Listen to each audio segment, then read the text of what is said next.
Yesterday, 2nd of February 2020, while in Asaba, as a commissioning of a military facility donated by the Delta State government, General BURUTAI declared war on criminal elements operating in the Niger Delta. He described how he's going to use Nigeria's military prowess to deal ruthlessly with them, to the admiration of Governor Ifeanyi Okowa, who is his host. But I have been wondering when General BURUTAI will declare war on killer bandits ravaging the northwest and north central. Just a night before yesterday, the bandits went rampaging through 5 villages in Igabi, local government council of Kaduna State, killing 50 people, including newborn babies. The bandits, as they have been christened now, have been operating in Zamfara, Katsina, Sokoto, Niger State, Kaduna, and the Middle Belt region. These bandits made Abuja-Kaduna Expressway one of the most dangerous highways in Nigeria. At the time, Kaduna State Governor Malam El-Rufai said he paid the bandits to stop killing Kaduna people. That's how helpless the situation is. Therefore, I am expecting a full declaration of war on the faceless bandits ravaging the land. Let's not play politics with this because it's a serious issue. The army must roll out the tanks, scramble fighter jets, and deploy ground troops to confront these so-called bandits who have killed many Nigerians like Boko Haram. If General BURUTAI declares war on Niger Delta criminals, what is he going to declare on killer bandits? Is stitch in time saves 9. So guys, those are the things we always hear from all these people. You know, the other time he was saying, oh, whether they change the service chiefs or not, that is not going to change anything, that it's not as if he's trying to, or he wants to retain his position, but it goes beyond that, that the president himself knows what has been happening in the country, that whether they change the service chiefs or not, it's not going to affect. And from all indications, they have no solution to the problem we have on ground. You know, just like Nnamdi Kanu was to do a experience barrier, you could see how they send troops to that place. Of course, we don't know what's the why they always find strength when they are dealing with people who do not really have a power to even combat with them. But this issue of a killer Esme, they have never been hungry or to declare war, to say anything, you know, make a categorical statement. The other time, the president came out and began to encourage Nigerians that they should not take laws into their hands, that if some bandits are being caught, that they should just hand them over to the police, and which people are not really too comfortable with. Why is it that the president cannot even make a categorical statement, even warning those people, which we have been talking about? You know, it's like we are just sounding like a broken record. We'll continue to say it because what we are saying, you know, involves the people's life. People are being taken day in, day out. When all these bandits are talking or they are doing their thing or committing all these atrocities, they will not say anything. Even the same Delta State he went to, that he started talking about on how they are going to deal with the criminals in Niger Delta and what have you. They heard what happened 3 weeks ago, how some Fulani Esme, alleged Fulani Esme, you know, went into one community and they were accompanied by some soldiers.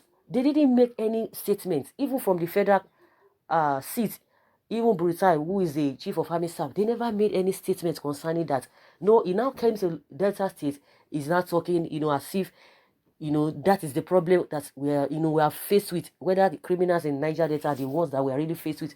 But this issue of a bandit, you know, and we don't know, because a lot of people like, oh, it's like maybe they are Boko Harams that who have disguised all in the name of bandit. This is when this administration came on board that we are hearing all those different names.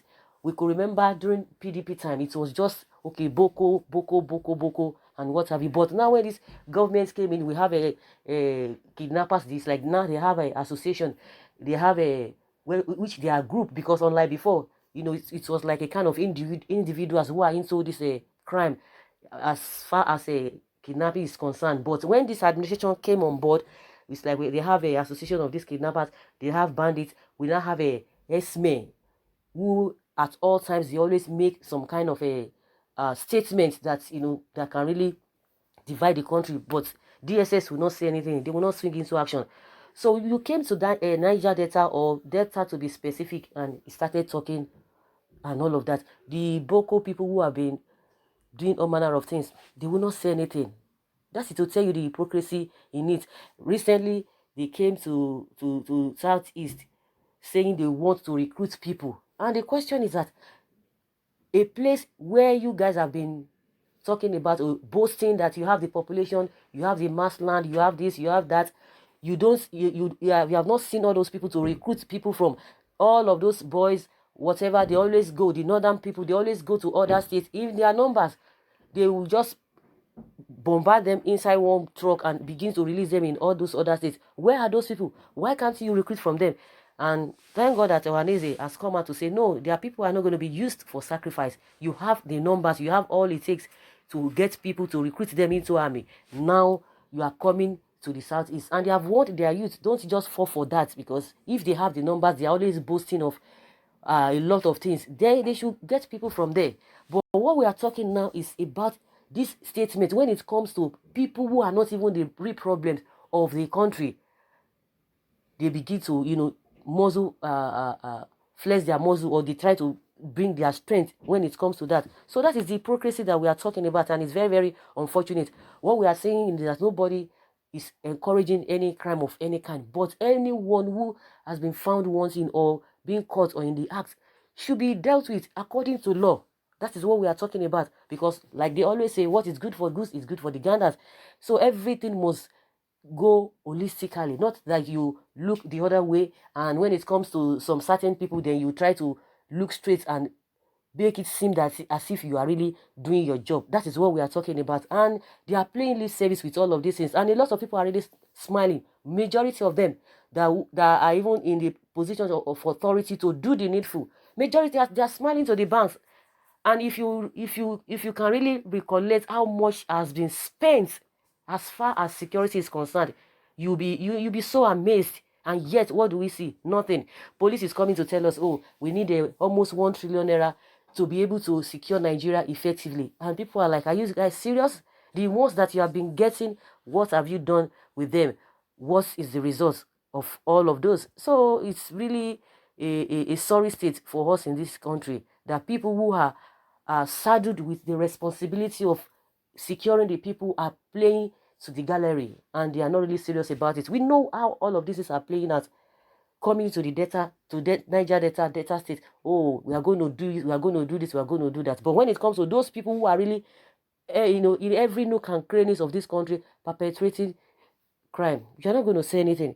So guys, that is just my own opinion concerning this. And of course, a lot of people will not take it lightly with the statement made by the chief of staff to curb BURUTAI. Someone says, declare first of all on the killer Esme and Boko Haram. They won't do that. They won't do that. They know what they are doing. Someone says, Niger Delta criminals, as they call them, are nobodies. So why are you surprised if he said he will roll out troops for their destruction? But the bandits, Boko, Fulani Esme, are Oga Pikin. Now them. So those one are pampered, and they are not to be killed, but begged as well, also protect them. Oga, you can as well send those repentant Boko to crush the Niger Delta criminal. Babu, Lefi. So, the irony of the whole thing now is that he's saying, oh, the criminal elements in the Niger Delta, they are going to do this, they are going to do that. But these Boko people now, they are telling us, even to make it a law, that they want to put it in, to make as a bill, to pass it to law, to send them abroad for schooling. Those people who have been against Western education. And people are like, what is the rationale behind all of these things? If not that the government itself is not sincere with this whole thing. They are being economical with the truth, and the whole thing is just there for everybody to see. It's there for everybody to see. The things happening in this country is making a lot of people even don't even know how to even think straight, because the abnormal things have become the normal things that we now celebrate. So someone is saying, yeah, it's unprofessional to declare war in a peace land where the said general can't even live up to expectation in the call of his duty. If the general in soldier is enough, let him go to Sambisa forest and declare the war. It's not serious. Someone says, please finish your fight with the Boko first before coming to this side. Someone says it's a war to reduce the youth of Delta State. Oh, so guys, a lot of things people are, saying their opinion, and we would like to hear your own thinking, your own thoughts, your submission concerning what the chief of staff to call BURUTAI has said. That they're declaring war on the criminal, on the criminals in the Niger Delta. Leave your comments below and let's have your take. Thank you very much for always being there. Bye.